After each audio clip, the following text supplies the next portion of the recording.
by his ideas and his supporters' passion and commitment, because the most important thing for us is to win in November. There is no more important goal. Meanwhile, Sanders is anything but done. In fact, Sanders said in a recent press conference a brokered convention is going to happen. It is virtually impossible for Secretary Clinton to reach the majority of convention delegates by June 14th with pledged delegates alone. She will need superdelegates to take her over the top at the convention in Philadelphia. In other words, the convention will be a contested contest. More on this race. Let's turn to radio talker Joe Madison, also columnist for The Hill, Brent Budowsky. Gentlemen, good to have you with us tonight. A lot to unpack here. Joe, is Bernie Sanders living in a dream world right now? I mean, he of course wants to exclude the superdelegate count and try to sell on the fact, hey, I'm going to win these states, Oregon and California and Indiana, and a lot of things have got to come into place for him to win the pledged delegate count. What do you make of his strategy right now? She's 90% the way there. So let's look at that arithmetic. Number two, the pledged delegates the superdelegates that he's talking about, very seldom do they change. Or you may get a handful, I don't know what the numbers, they might shift. But for the most part, there's not going to be a seismic shift in superdelegates. It just won't happen. So, but, Brent, this is one of the things that Sanders people are going to do at the convention. They're going to go to, and I'll use Al Franken as an example. Bernie Sanders won Minnesota. Al Franken's a superdelegate for Hillary Clinton. What did he get elected for in Minnesota? To represent the people or his own best wishes of how the election should go? What about that? Well, there's no doubt that some of the superdelegates are feeling heat, that Bernie won their states in many cases, won their districts.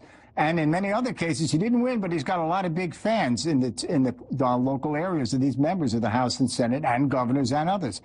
What we're going to have is a convergence between the Hillary and Bernie people, between Hillary and Bernie personally. I think it'll be a love fest compared to what's going on the Republican side. I don't think it'll be a contested convention in the sense that the nomination will be in doubt. It's not in doubt. For better or worse, that's the way it is. I'm against the whole concept of superdelegates, but the Democratic Party, in its wisdom, does not agree with me. So I think Hillary's going to be nominated, but I think Bernie is going to have a very good convention. I think he and others like Elizabeth Warren will give speeches that will stir the conscience of the Democratic Party in the country. I think it will lead to a mobilization of progressives, maybe not with the enthusiasm that many of us would like towards Clinton, but with a real commitment to win compared to the alternative and to elect important progressives like Russ Feingold in Wisconsin to the House and the Senate. So there's a convergence in coming together, and I think Bernie is going to have a very good convention, even if he's not nominated. And I think you also have to keep in mind, Bernie Sanders did move her. I mean, there's no ifs, ands, buts about it. If Bernie Sanders was not in the race, had not done what he did, I think we would have had a coordination. She wouldn't have moved a nickel worth of difference, and he did move. But, Joe, do you think that Bernie Sanders supporters are going to be satisfied going to the convention, not knowing what she said behind closed doors to Wall Streeters? Of course they're not going to be satisfied. No ifs, ands, buts about it. But let me tell you, I know what Donald Trump is saying to the world. And to me, that is far more dangerous than what she might have said behind closed doors to the Wall Street. And then what you do, in my opinion, is you hold her feet to the fire. Look, politics has always been this way. No permanent friends, no permanent enemies, just permanent interests. Right now, her interest has to be getting those Bernie Sanders people on her side and mobilize for the fall. And how did you feel she did in that regard? I don't. Over the weekend, I mean, she. Oh no, there's definitely a conciliation. She said, "Look, I'm going to do everything I possibly can." You know. Yeah, there's a conciliation coming from the Clinton side, a more moderate tone from the Bernie side. Fundamentally, Hillary will need the Bernie people to vote to get elected. There is no question about it. She has an enthusiasm problem, and Bernie is the king of enthusiasm, the king of authenticity. So he hurts if he gives up right now.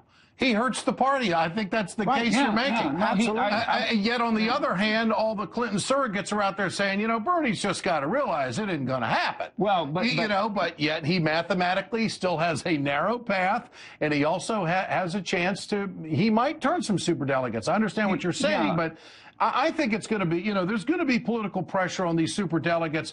You know, they want to go home and get reelected, because what's going to happen is that if they don't go with the way their state voted, what's going to happen to them in their next election? I would use it saying, you know, Al Franken, I'm going to run against you in Minnesota because you didn't even represent the people when Bernie Sanders won the state. I mean, they got to think about that, too. By the way, folks, I'm not running. It isn't going to happen. I'm just throwing that out there, okay? I'm saying that as an example. And there's other senators who are superdelegates that are going to have to worry about the decision they made.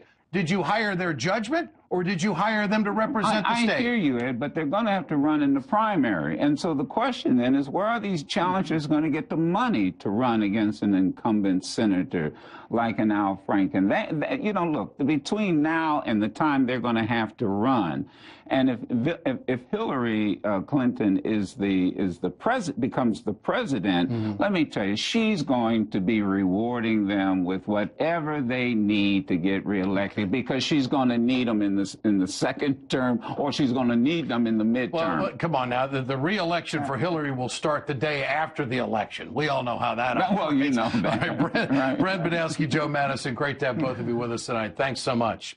Well, whatever. The latest polling numbers in Indiana show a close race between Hillary Clinton and Bernie Sanders. Clinton leads by 4 points in the latest NBC Wall Street Journal poll. John Zodi joins us tonight from Indianapolis. He's the chairman of the Indiana State Democratic Party. Mr. Zodi, good to have you with us tonight. I would imagine I would imagine enthusiasm is pretty high. This is the first time in a long time that Indiana has been such a pivotal state in the process. What kind of turnout are you going to have? Well, it's been high thus far. Certainly in 2008, we had a very competitive Democratic primary between then Senators Obama and Clinton. This time, early voting, which has been going on for a number of weeks now, is up. We've seen lines at the polling places, and so it's going to be great to see everybody getting out and voting tomorrow. I hope there have been a lot of first-time voters as well. Have you seen any enthusiasm for Bernie Sanders diminish with all the conversation of the time is close and Hillary's the presumptive nominee and the numbers are very strong in her favor now? But, of course, Bernie Sanders at a press conference has said that it's going to go to the convention as a brokered convention because she won't have enough pledged delegates. What about all of that?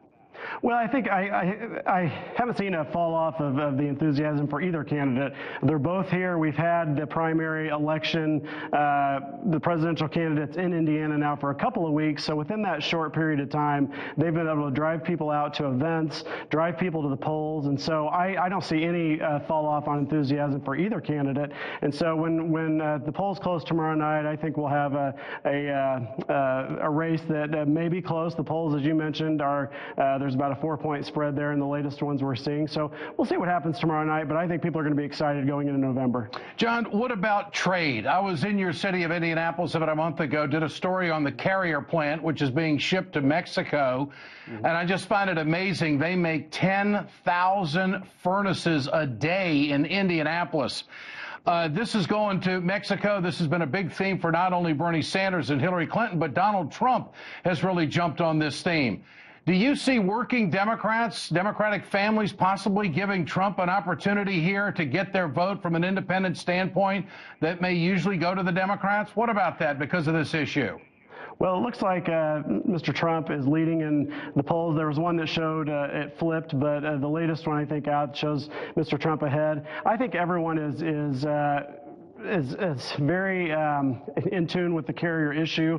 This is a company that is sending 1,400 jobs to Mexico so they can pay a lot lower hourly wage, and it's wrong. And so no matter what we're talking about in politics, we're still worried here in Indiana that 1,400 Hoosiers are going to be losing their jobs because a company has decided to send those jobs off somewhere else. And so in the Democratic primary, we're seeing both Senator Sanders and Secretary Clinton talk about that. Mr. Trump's been talking about trade with very little specifics, so I think people will make their choice tomorrow and do what's best for the state. Is this going to be a big play on a state level? I noticed that your Governor Mike Pence, who is a Republican, has been rather quiet on this carrier move. He hasn't been too much out in front of the crowd saying that this can't happen. Is this going to be a big local issue?